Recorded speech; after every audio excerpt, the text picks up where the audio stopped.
welcome to Faith Over Breakfast. In our world, it's Tuesday morning. Who knows when you're listening? But next Tuesday morning. But thanks for joining Eric and I as Eric sips on a really large cup of Starbucks coffee, and I sit here with nothing in front of me because I was responsible and ate at home for once. I also ate at home, but I didn't drink coffee at home. Yeah, I did both, and then I couldn't find a to-go cup for my Gotcha. coffee. So it's Faith Over One Coffee, and. Anyway, yeah, I'm Andy with Mission Church in Tucson, Arizona. My friend Eric Siepen is sitting across the way from the Village in Tucson, Arizona. Yeah.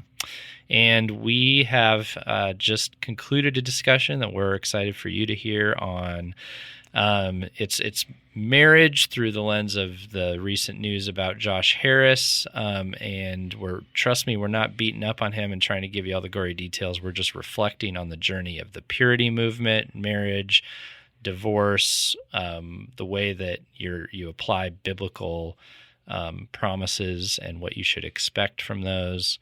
You'll hear some of our journeys in the midst of that. So yeah, tune in, enjoy. Well, we're live, Eric. We are live. And, it's good to see you. Good to see you too. We're just I'm kind of flying into the room here. You're telling me how oops, we forgot to edit out the weird phone call guy leaning on our window last time. So if you heard that, maybe you finished the podcast, maybe you didn't, but sorry about that. That was gonna get edited out, and then Eric and I are pastors, so guess what? We forgot. I I forgot. You didn't. I did not forget that. I forget a lot of things. Do you forget a lot of things? I think because I have a lot of things to forget, I forget a lot of things. Me too. But I also remember more than most people do. That's true. I do remember a lot of things. Yeah. But I also forget a lot of things. Some things. Well, let's be conservative. How many adults do you think regularly attend your church?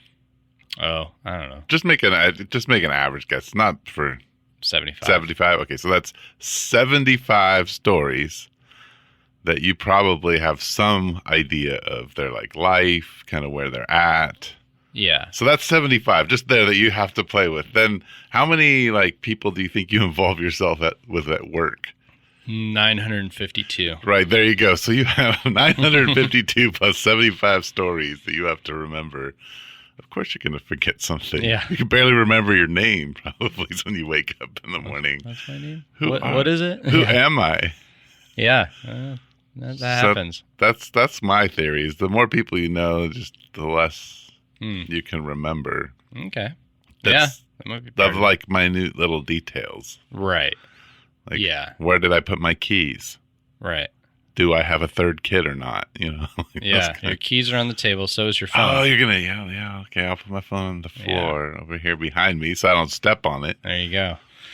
Well, hey, so it's good to see you too. And you mentioned so in a classic Eric and Andy text message conversation, Eric texts a topic, thought, I reply. Nothing after that. Oh man, that's so funny. I'm really sorry about that. I thought that was the reply, so we were going with it. So I thought, quick went and read the article that you because I hadn't read it. See, I thought we were going to have a conversation. I thought I would say that, and then you'd go, maybe you'd say, okay, right, or no, or anything. I take you as my leader. I put it forward. You said this is what we're doing, and I'm already off to making that work. Wow. I mean, so I'm so sorry. And I was like, I thought I got, as the kids say, ghosted. Oh, right. Yeah, no.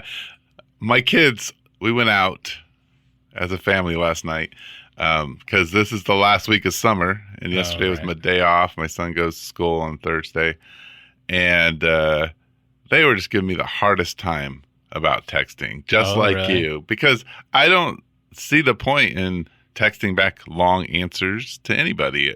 I don't like long answers. So I give thumbs up, and if thumbs up, great. If you hand me an idea, I would know we're a go. My brain is already taken off, and I realize I think somehow in my head I've already had the conversation with you, and right. You know where I'm headed, and I'm there going, well, we'll see. Yeah, Didn't respond. Well, So you're either stewing mad that I always take your topic and change it somehow, or you're just doing it, or I was just happy you actually dropped your phone in the pool. Willing to go with my topic at some level. So I'm like, all right.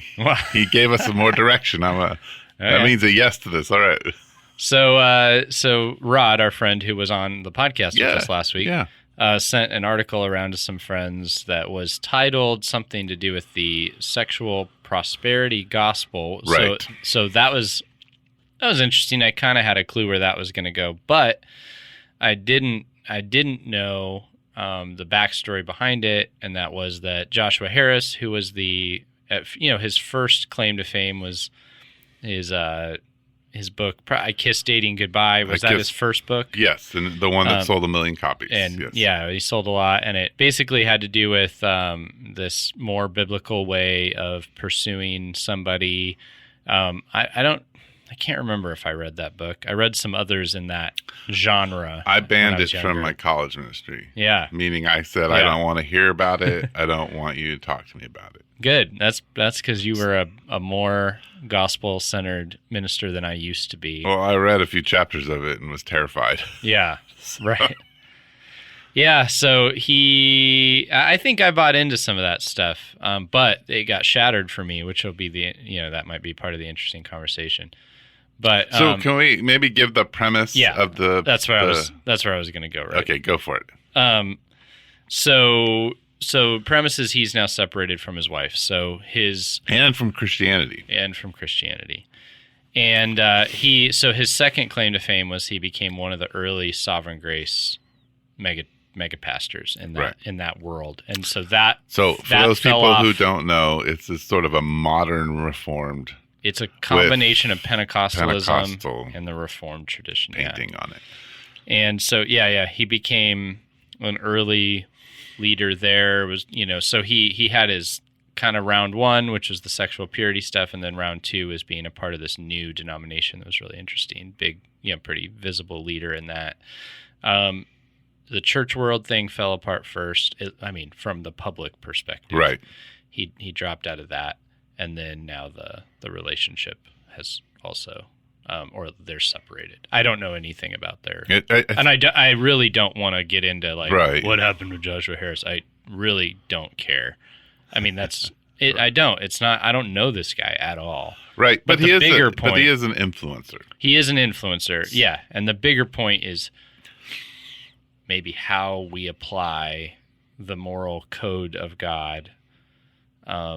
Or expansions on it, such as let's talk about at least give the premise of the books, I guess. Yeah, I think that at least what people took from his books, and most likely it's indicated in those books, is that if you wait sexually, God will bless and that you move into something what people would call courtship, meaning dating for marriage. Yeah, very specific dating toward marriage, parents involved. Yes.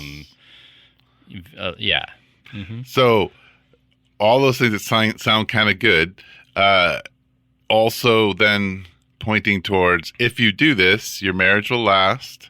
You're going to have amazing sex. Right. And there's going to be deep, intimate relationship with your wife or husband. And did he explicitly promise those things, or were those implicit? We want all these things in it. Because I don't remember enough of. I remember the book, and this was referenced in that article, called "When God Writes Your Love Story," and it was a pretty interesting.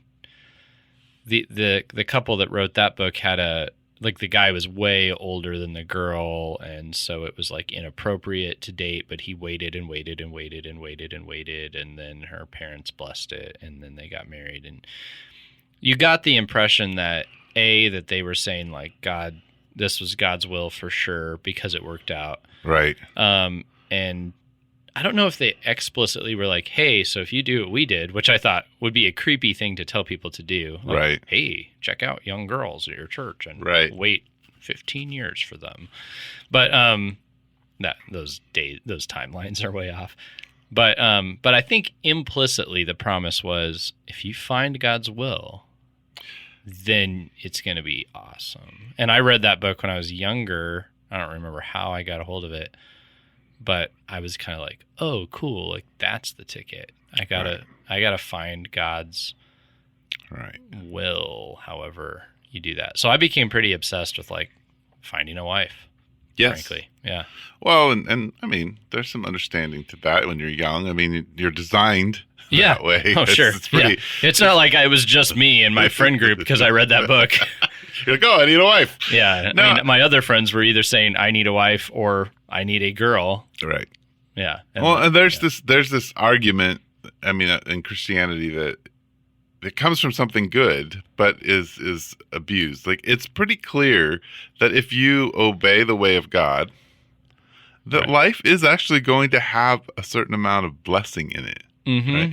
But what is the blessing? It's not a promise. Well, even just from a logical standpoint, if I choose not to hurt you and your family, we will probably have a better relationship, right? Right. That's the principle of Scripture. And so what we've taken, that simple principle, and we've taken it and said it's a guarantee. Right. That if you obey X, Y, and Z, and you do this, this, and this, then there's a promise of everything, a blessing being on you. Good this, good that. They're not talking about you get a deep and intimate relationship with Jesus regardless of your circumstances. Yeah, so you're back to describing kind of the prosperity-ish versions of things. They're taking the application of Scripture that says do X, Y, and Z, and there's a blessing, and they're promising very specific types of blessings, usually outside of knowing God. Because I was going to say, I agree with you that the principle is there, like. I mean, some of the commandment with a promise, honor your father and mother, and it will go well with you. Yeah. Like, what does that mean? I mean, that's my question. So I look back at the Old Testament, for example. Let's just take the deliverance from Egypt. So God comes in and promises to his people that, he'll deliver them from their slavery and pronounces some curses upon those who won't let them go, right, and delivers them into a wilderness, right, which was only supposed to be for a few months, by the way. Yeah, but then in the New Testament, it talks about that being a time of discipline that was purposeful, and then they, and so they go through that time, and many of them begin to grumble because they go, "This stinks. This is ridiculous. Like this isn't good. God isn't good." And they kind of get weeded out, right? Yes. So I feel like when we look back at Old Testament principles that like, hey, if you obey the law, you'll be blessed, we need to keep them in tension with the Old Testament narratives that say what would the blessing be? So were the people who were taken out of slavery blessed? My answer, I think, would be yes. Did they view it as a blessing? Did it always feel like a blessing? Did they always like what God was doing? Did it bring them happiness and satisfaction and pleasure?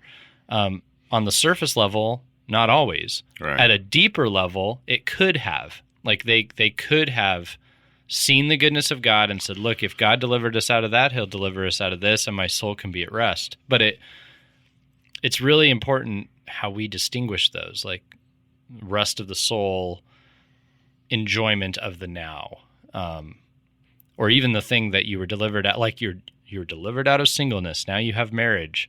Some people, they're delivered out of singleness and now they have marriage, and they look at God and go, this isn't better. I'm grumbling. I don't like this. This isn't, you promised me something good. I don't like this. That doesn't mean God didn't take you there. Well, I also think it's the way people think. So I have heard from people who have grown up in this purity movement, who were Christians, who grew up in the Christian culture, particularly men.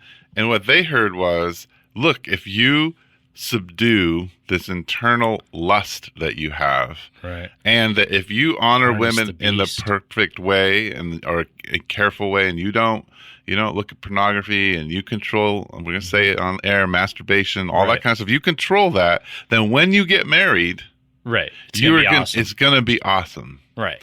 And they forget that you're putting two human beings together, broken and fallen. Yep.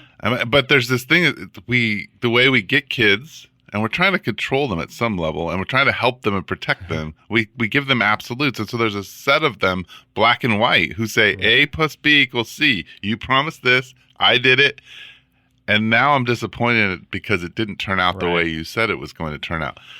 There's another group of people who heard the purity movement, and they were like, yeah, well, it makes sense. You do what's right. Sure. And it probably will go better for you. And that is logical. And I don't want to, I want to distinguish, and I even want to kind of give good old Harris the benefit of the doubt, because I didn't read his book, or at least don't remember it, because I don't remember things. But I don't remember what kind of guarantees he gave. I don't know. Maybe he didn't like promise it was going to be awesome. Maybe he just suggested that if you try to do this, there's some form of God honoring that, which I wouldn't disagree with. Right. Yeah. Right. And I can only talk, to the few chapters I read a long time ago. Right. So I can't talk to it. But I can talk about the people who experienced it and did read it and did believe those things. Well, and it's not just what the writer intended, it's what, and this is a scary thing, having written anything. So even with my little book, which is, it's a travel memoir, so I hope, people don't take it as too authoritative over their lives. I've already. But I know, I'm sure you have. Except I'm waiting for the actual copy. I only drive Fords with no now, errors in it. And because Andy said. But the hard thing is the author could intend a thing and share a thing, and somebody can easily take that and take it to the next level. Sure. But there is a movement that's happened. You and I talked about it in another podcast. Yes. From the purity rings to the love weights to the... Because then the Christian industrial complex got a hold of it and started pumping out, more books, and every story was going to be a book or a tale or a video. And then there was there were gift items and rings and bracelets and it's not good. Imagine if Christians had been getting tattoos back then, the tattoos they would have gotten. Oh my gosh. So I did read an article in response to all of this where the writer was saying, look, we shouldn't blame Josh Harris. Who we need to really blame is the parents of the kids who were part of this purity movement, that we weren't discipling people in a more deep way to be in relationship with Jesus and trust that Jesus is going to care for them. And we weren't guiding them. We were giving them these universals and then expecting them to try to figure out life, really. And then handing them every Christian book and CD and telling them, follow these people. Right. Which turns out wasn't the best idea. Right. We have created, every religion is a cult, and we've created, the Christian culture has become a dangerous cult in some ways. Right. In the way of personality. And you're speaking of cult in more of the traditional sense of like cult is tied to a culture. Yes, a group of people organizing themselves around practices. Right. Which everybody's in one of those. Right. We're all in human the cult. Is in some form of cultus. Yes, we are. And some of them are more organized than others, and some have charismatic leaders. And some of them are based on direct untruths that are curated to do specific many of things. Them are. Yep. And lots of them that aren't religious. Yeah, are there to curate particular beliefs. And absolutely. So anyway, all that said, like, I do think as I was reading the news, I'm like, wow, I don't think people understand that in the Christian community, there is actually an advantage to, it is healthy for your marriage to follow Jesus. Like, I don't want like people to think that like we should throw the baby out with the bathwater. Like, no, Jesus actually transforms marriages, and that's also something, and relationships and societies and all sorts of things. Yes, and so there are good principles. Yeah, but there are no guarantees because we're broken and fallen, and Jesus is in the middle of that. He's not in the middle of a perfection. Well, and think about Jesus's ministry here. So if we just like, I guess, creative thinking, think about your marriage or your relationships or whatever problem you're trying to solve, and think about being a disciple of his back when he was here. And so you're Peter and you're not fulfilled in your job, and apparently Peter was married and whatnot. You know? And so Peter starts to follow Jesus. Were all of Peter's problems solved? Was Peter a different person overnight? Did he not struggle anymore? Did life get easy and smooth for Peter? No. But he got to know Christ, and it transformed everything. So the brokenness that he saw in himself was, directly seen by the God of all creation in Christ, and he was forgiven and restored despite it. He ends up, he was working for, money and to support his family, and he became motivated by a different type of work that built the kingdom, even though it probably financially didn't work out so well for him. He ended up, being martyred. And so his life was shorter, and his marriage ended, you could say prematurely. He left a widow, let's assume. I don't know all the timelines here. Yeah. So well, none of us do. None of us do. But like, think about, did that work out well as far as like, the long marriage that leads to retirement and you just travel all the European countries and see it all? Did Peter get that by following Jesus? No. But his marriage, his work, his life was infused with knowing Christ, which he came to believe was more valuable. And so did it work out? Yes. Just not the way right. you would ever have designed it, but it was more rich. Yes. Yeah. I don't know. Is that, I tend to think that way. Like, so if you're thinking today, I want to walk with Jesus into marriage and work and so on and so forth, I think you should, assume you could have some similar experiences. Right. God's not necessarily guaranteeing you don't have sex until you're married and you're just going to have this like incredibly, amazing sex life now, and your wife's going to think you're the best at all times, and the whole church will praise you for your right. So the question then is, people can listen to us babble on about this, but who cares? At some level, here we are, two pastors. Yeah. We have single people in our church. We have married people in our church. How do we change the culture? How do we talk about marriage? How do we talk about being single in a way that's actually going to be comforting and helpful and, Yeah. Let me throw this at you really quick. So having looked at like the I Kiss Dating Goodbye book and said, no, I'm not using this to lead my people. How have you chosen to balance the promises of the Bible with, kind of an appropriate set of expectations, and how have you discipled people in a way that encouraged them to follow Jesus, right, but have a different set of expectations? Well, I think the first thing I say about everything is prepared to be disappointed. Yeah. Like, don't think that if you're going to have a celibate life and be a single, great warrior for Christ, that Jesus is going to be emotionally. And here's the thing I think people struggle with is that we're all looking to fill up an emotional emptiness. Yeah. When people say they're not close to Christ, they're not saying that they haven't had an experience with Jesus. Or that he isn't walking with them now. He's saying they're saying they don't have an emotional feeling. Yeah. When they say that about their husband or wife or their friends, it's all about our emotions. Yeah. And our emotions I actually think their emotions make it difficult for us to actually experience Jesus. Yeah. And so we're going to be disappointed. And I actually think that's just part of being human and fallen. Totally. And so you have to start at the point of, yes, everything in life is going to have ups and downs, but probably over most of it, you're going to be disappointed. Mm-hmm. You're going to be disappointed in yourself. You're going to be disappointed in your spouse. You're going to be disappointed in your community, your family, your children. Like, we go on down the line.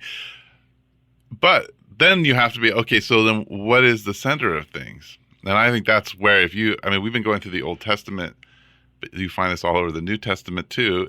The Old Testament just echoes this. It shows you that it's real, is that if the story is about you, right, it's going to be really miserable. Yeah.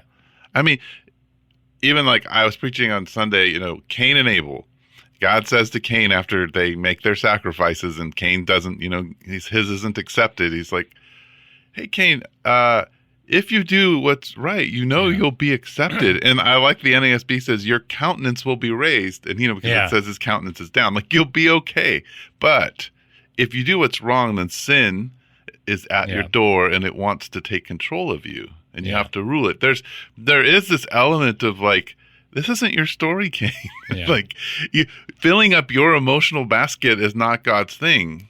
But there's something deep and rich about doing what is right and being accepted. And so when I think about, okay, yes, I'm going to be disappointed, but there's something, as you were saying with Peter, there's something so deep and rich about Jesus, right, that I have to recenter myself on. So even when we talk about marriage, we're not talking about, yes, should we talk about how husband and wife can communicate better and understanding what a woman longs for and what a man longs for? Good things to talk about. Well, and for that matter, what good sex might look like. Yeah. Those are those are good. But if they become rules, if they become, this is the way you'll get this, or this is important for a healthy marriage. Yeah. And then you're in the wrong place. and then that's where I feel now that principle right there blows it way bigger than just the sexual purity movement and like Joshua Harris, because there are many, many, many, many books, especially in the Christian world, and I just haven't read a lot of them outside, so I assume they're outside too, that are making promises for like, hey, if you get the techniques right, be it conversation or sex or anything, then you'll get the good benefit. Right. It's the self-help world. Yes. Make yourself better. Yep. Right. And so, so for me, it's like if relationship with Jesus is at the core of being single, right, being married. Yeah. Because in the Christian framework, everything is about knowing Christ and having a relationship with Jesus. Like your marriage, your singleness, your journey, your work, your everything is preparing you, shaping you, teaching you, sustaining you until you see him face to face. Right. It's for that. So it's not an end in itself. Right. It's for something else. Right. Yeah. And I don't here's why the principle, like, we want to jump on the principles and make them the rule, because we kind of are people who look at statistics. Yeah. And Christians do look at the statistics and like I've said on this show before, and I went and checked this out because I was like, okay, if we're going to talk about marriage and we're going to talk about, these people's marriages falling apart. You're like, I need my stats. And so I went on a good site, Gospel Coalition, where they analyzed the 50%, same divorce rate in the Christian community. And they do a good breakdown of it. And the reality is that if you practice the same faith in a regular and deep way with your spouse, it's more likely that you're going to have fulfillment in all these different areas.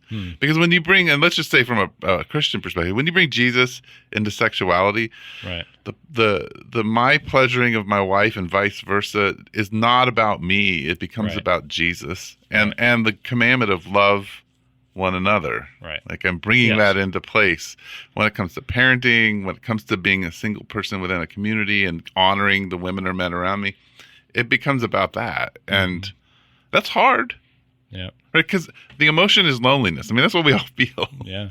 And Jesus is like, well, am I going to be enough for that loneliness? And you're like, yeah, no.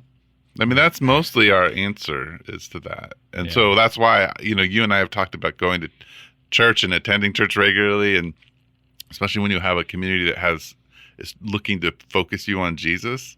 Right. You need that. You need to be reminded, like, no, hey, Eric, it's not your story. It's Jesus. It's about Jesus, what Jesus has done and what Jesus is doing. Yep. So I don't know. What do you think about that? Well, yeah, I was going to say, for that matter, that idea ties into everything, because also a lot of the reason people are giving up on church is because it's not meeting that emotional need. Right. And like, rather than having a community of people that every once in a while might stumble or might kind of go, you know what? Actually, that's not your story. It's about Jesus. And just having that type of community around you in a rich way isn't what we've been taught to look for. We've been taught to look for a church community that gives you total satisfaction and a good emotional experience. Right. Yeah. Right. So it's interestingly, like, we've bought into this sort of thing in it's all over the place. It's not just Josh Harris. It's not just the sexual purity. There's a reason when he wrote that book, or somebody told him he should write that book, it all clicked and everybody got excited, is because the whole culture was based around that stuff. Right. Yeah. Well, and the thing is, I think we in our culture worship emotion. Yeah. And, you can find extreme emotion all over the place, or as, abnormal psychologists say, you can find hysteria in any group, right? And heightened emotion. You go to a concert, you find hysteria and heightened emotion where people actually do things they wouldn't normally do. Yeah. You go to sports games. Why are these people throwing things at other people? Right. This is unacceptable anywhere else. It's true. Yeah. Because we get caught up in the emotion. Yeah. And it's the same for church. We want the music, the speaking to stir our emotions. And so what happens, I think, is that we can't hear God at all. Like we get so blinded to the experience of God, because though God uses our emotions, I think Jesus is so much about quietly walking next to people and continually speaking through his people and saying, hey, Andy, it's about me. Look over here. And we're like, I love this song, or I love, whatever it is, the way this feels, or the way it looks, or how beautiful this person is. Right. Right. Yeah. Yeah. I mean, well, I can't help but connect some of my personal experience to this. So and you should. Right. So I had, it was interesting, and I had a little pride in this. I talked about this on another podcast a while back, but I'd read all that kind of stuff, really wanted to have just one of these amazing relationships where I got to experience all that, and I was lonely and so on and so forth as well. So it's like a mix of loneliness plus kind of buying into this idea that this is, if you do X, Y, and Z, it's going to be awesome. And so, I was kind of heartbroken after some other stuff, but essentially met my ex-wife, and really, like, there was no sex before marriage, and all this stuff. And I thought, this is a person that in my mind was a very passionate person who'd been really hurt by others. And I was going to come in and be the redeemer of this story. You're going to rescue her. Yeah. And a friend of mine even said, he was like, dude, and he meant to be kind, but it fed the beast, right? He was like, dude, you're proof that it can be done, that you can like wait and all this stuff. And I was like, whoa, amazing. So anyway, my assumption is, all right, we checked the boxes, we did this right, and God's going to honor it. It's going to be sweet. It's going to be awesome. And a few years later, we're divorced. And there's a whole, story, and and some of it's none of your business. Right. But the short story is there was so much more to it. And I had put so much fulfillment into this that when I found out that actually a bunch of info I had wasn't true and wasn't real. I've never been so kicked off the chair in my life. I was just floundering, like what just happened here? And so, and then I was in this interesting position of having to try a relationship again after that, and to go like, so I don't have my quote unquote purity anymore. Right. I don't have it. And so that can't be the basis of this being awesome. I don't have it. Right. And I don't have, and the blinders have been pulled off to where it's like, this is risky because I'm going to go into relationship again with a broken person, and you never get guarantees. You don't get a whole bunch of, paperwork at the beginning of that goes, look, risk-free loan. It's like, no, this is a human. This is a person. Humans hurt each other. You don't know, and so anyway, I think I really bought into, and I didn't know I was doing that, but I think I really bought into the idea that if I do this right, it's going to go well for me. And really had that rug pulled out in a big way. Yeah. So when I think about this, I recognize myself. I'm like, and I wanted that, and I wanted it so bad. I wanted that fulfillment that I thought was going to come from that. But I'm super grateful looking back that the rug got pulled out. Yeah. Because my marriage to Michaela, there was never, for me at least, like I didn't go into it that time thinking this is going to fulfill me. Right. Like I had a very different mindset. Like, and I got a lot of great counsel and had elders in my church that walked with me through all of that. But I was going into it. Well, can I just want to pause you for a second? Sure. Just in what you said, you got a lot of wise counsel. Yeah. You had a bunch of elders who walked it through with you. And now, of course, some of that had to do with the divorce and all that. But you had all of this community of people who actually all of a sudden are pouring into your life, which I'm assuming at some level was not at that depth, at least, was happening when you got married the first time. That's true. Yeah. I was involved in a very different type of. I was involved in a church community the first time and the second time. Right. And if any of you know my church journeys, you know that neither one of those churches would I ever describe as perfect, right, at all. But I will say that second church, despite all of the ways I didn't understand it and the ways that didn't always meet my needs, which I didn't, but I was known there and I was loved and I was prayed for and I was given various types of advice, some better than others. But generally, I had a community of people surrounding me, walking with me, asking me questions. Very powerful. Very, very powerful. Yeah. And even like people who, simple stuff who, like what I didn't have the first time is I think in the first community, the general consensus was maybe more like Josh Harris's book is the best thing ever. And every book like that is the best thing ever. And kind of the theology of that church lent more to like, if you get it right, it'll go well. Right. And so it's just like, oh, two Christians are getting married and they're not sleeping together. It's going to be great. Right. That was the going mentality. Everybody was just like psyched to get us married. Right. In the second church, I mean, I had pastors come up to me and go, hey, like your wife's coming from a wealthy family and you're coming from a poor family. This is going to be hard. Like, do you realize like that's not going to be an easy thing to figure out and to walk through? Like maybe you should consider that. And I was like, what? Like that doesn't matter. And they're like, well, you should keep it in mind. Right. And, so people were not saying, no, you can't get married or being controlling, but they were really giving honest feedback. Like, look at that. Yeah. And like, hey, you were divorced. You need to wait longer to get married. I mean, I was told like, you're not ready for this. That's good. And it was great. Yeah. And it was totally, and they even suggested we not, talk for a period of time and wait. And we did that. We were like, all right, well, we'll wait and see if it comes back around. So yeah, the involvement of that community, even pushing back on our emotional excitement was very good. Very, very good. Yeah. I didn't mean to cut off that, but I thought that was important to say.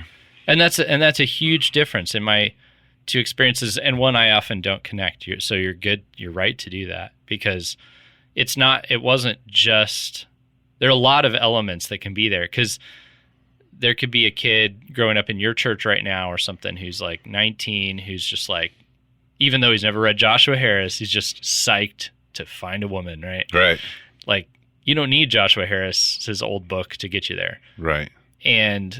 But your church community hopefully would be able to walk with him through those feelings and kind of help temper that kind of stuff. And maybe they'll listen, maybe not, but at least you're with them. Yeah. Definitely. Yeah, for sure.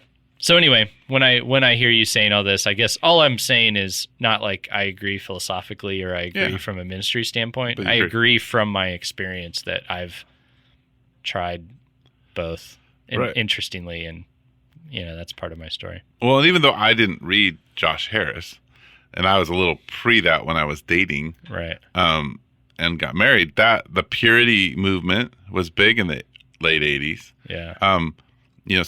So that push to date a certain way, to not be physically involved, to honor women, all that kind of dating for marriage was a phrase that was used a lot. So Sue and I went through that.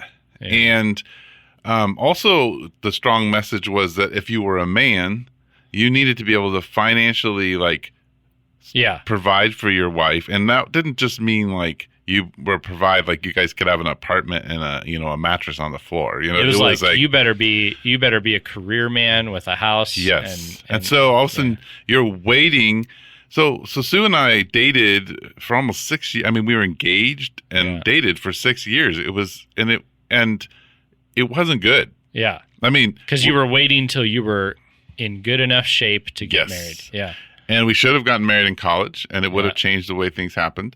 But it also, when you wait that long physically, you push boundaries. But not only that, if you're not trying to push boundaries, it's just miserable. Yeah. You're miserable for 6 years or whatever it was that we were dating. Biologically, it's wrong. Yeah, and it's biologically wrong.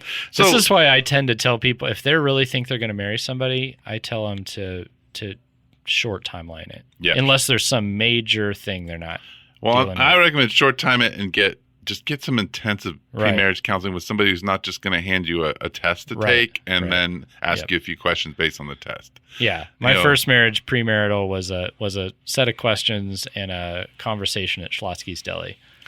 Right. And it didn't get to the bottom of anything. Right. Yeah.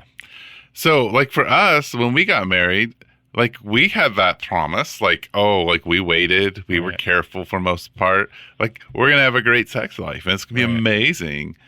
No. I would say that my sex life and I get to say this because I've been married 23 years. Yeah. And Sue and I have been committed to developing and having a healthy sex life. But I would say, as I look back over time, at 47, well, my sex drive is not the same as 23 anymore. Right. And, Sue and I don't, we're not young and spry anymore. Like, our sex life's a lot better than it was when we were in our 30s. Because there's a richness to it and to the commitment to it and to pushing past the struggles and pushing past all of the issues we had and having to talk through them. But it didn't, like, those first 4 years of being pure didn't really lead us. Now, it may have made it better in the sense of maybe we brought a little less shame into it because of the culture we lived in, that there's a lot of shame to having sex before you got married. Right. So we avoided at least that artificial shame or good shame. I don't know. Even we can talk about that. But so that was not there. But outside of that, Well, and even what you're saying now, I do think, and I would argue with the people who, the kind of cliche argument that you gotta, test drive a car before you buy it or whatever. That's stupid. Which, sure, but a lot of people believe it. Yeah. And I would with you argue that, a good sex life comes from a loving, committed, like a relationship. And I'm saying loving and committed in relation to your sex life, like working on it. Right. And I also would quickly say, when I say having good sex, I'm not saying, that we're having 89 orgasms, like that's not what sex is. Right. You realize it's not about you. Right. And that's a beautiful, amazing. My principle I give to people who are getting married is sex is just like the rest of your marriage. It's my life for yours. And so when it is a sacrificial act on both of your parts, when you're both thinking that way, it can be beautiful no matter what happens because your heart is loving and offering to the other person. And that's the beauty of it. That's what's sweet. Sometimes the physical experience, is more beautiful because of it. Yeah. Sometimes it isn't, and it doesn't ultimately matter. And the good news is that someday, as far as that goes, I mean, you have to decide, like, if Sue got in an accident and became paralyzed next week and your sex life becomes not having sex anymore, like that doesn't signal the end of this. Like, because if it's my life for yours and giving unto you, you can do that in all sorts of different ways, and you might not get that anymore. And at some point you'll age out. Like, your old hip is going to get stuck. And not going to work. And like, and I've aged out of sex. I'm sorry. And those can be, it's not all Walk to Remember where they die having sex. Like, it's not all that. It's like sometimes you don't. And the beauty of it is when the type of relationship you have can be more rich after that. Like when that isn't there anymore, or if you get to have it, sweet, great. Yeah. But you don't have to, because the principle on which you had sex is the one that's operative in all parts of life. Right. And there's and it's hard to explain. There's no like step. There are a lot of steps, but there are no steps in the sense of being able to see your wife or husband through Jesus versus seeing them through your own actual eyes. Because when you see them the way Jesus sees them, it's overwhelming. Yeah. The way you feel about them. Yeah. Like, you know, it's so deep and rich because both you have this like covenant connection to this person, and you have Jesus, you know, Jesus in that covenant. And it's like, that's what I think is unique and rich about Christian marriage is you have the overwhelming Spirit of God on you, and you're doing something bigger. You're reflecting the church together in every aspect of your life, and that's really cool.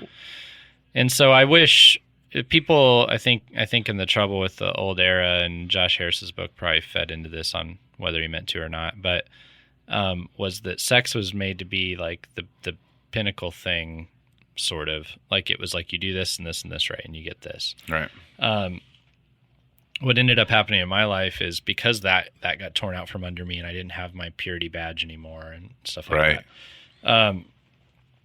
But I got to try again, which was mercy. That's a beautiful gift. A beautiful gift. But it wasn't just the sex I was trying. I was trying the whole thing over again, asking the question, why am I marrying this person? Right.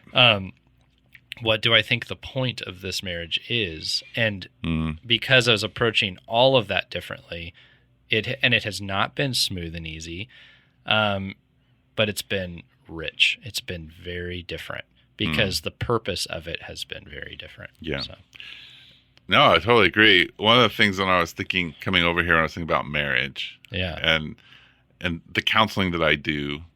What I see in people's marriages is that things start going really bad when there's a desperation in them. Like when people are feeling desperate to fill the emptiness. Yeah. And they begin to devour each other. Yeah. I mean, or think that maybe there's something else outside. Right.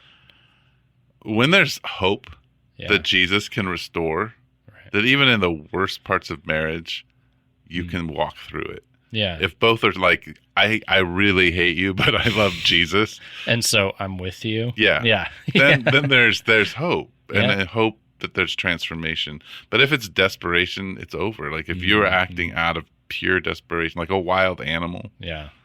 It's over in the sense like you can't do it. Yeah. And it's like, you know, a lot of what I feel called to do when I do marriage counseling, I mean, there is a lot of, hey, did you hear what you just said and how that might have been experienced?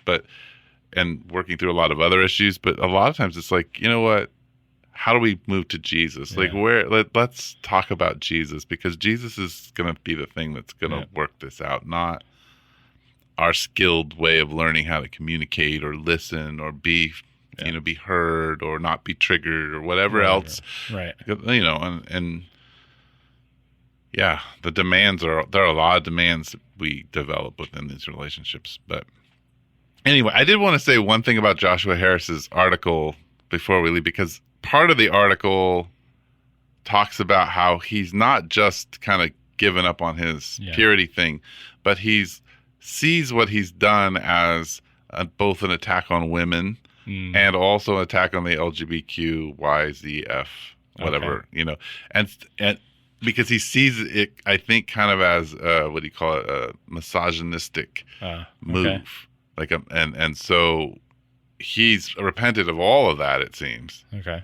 And I'm not even sure. People are saying he's stopped being a Christian, but I think I don't know. Sounds like from what I'm reading. I read the CNN article and I read one other, and it's like saying he's more opening up his arms to everybody and saying, oh, everyone should be welcome in the church, no matter where their sexual persuasion is, and the church needs to promote women more, and So I'm not completely clear on all that, but it does seem like it's bigger for him than just this purity weight thing. That wouldn't surprise me. I don't know.